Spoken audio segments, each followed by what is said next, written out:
jaa ngeen jëf sama gars yi maa ngi leen di siyaar inna lillahi wa inna ilayhi rajiun Touba yaari bakkan ñoo fa roj ndax ndox mu bari cib taw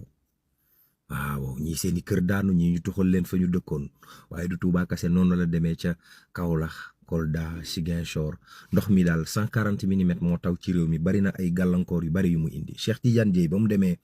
Touba dañ ko doon yuuxoo ndax way politique yi ñu ngi koy géngante ñi naan 45 milliards la fi président Macky Sall ne moom la def ca Touba ca inondation ba xaalis boobu fu mu dëkk ñi naan déedéet ñi fi nekk ñoo tële ñàkk mën a régler problème mu sénégalais yi lu ci mënti am solution yi moom jugandoo nañ fu nekk.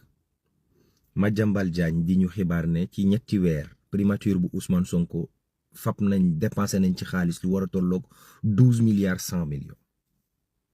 Cheikh Yérim Seck daal ne bu fekkee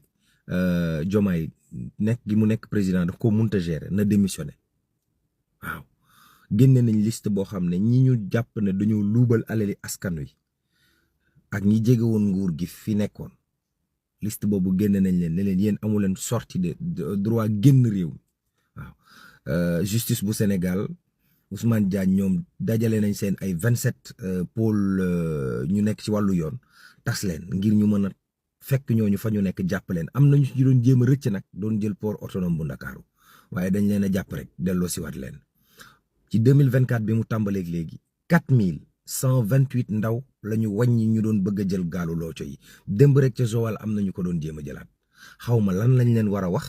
ba ñu toog ci réew mi moo ma jaaxal pour ñu organiser benn match stade Abdoulaye Wade dañuy joxe caution 1 million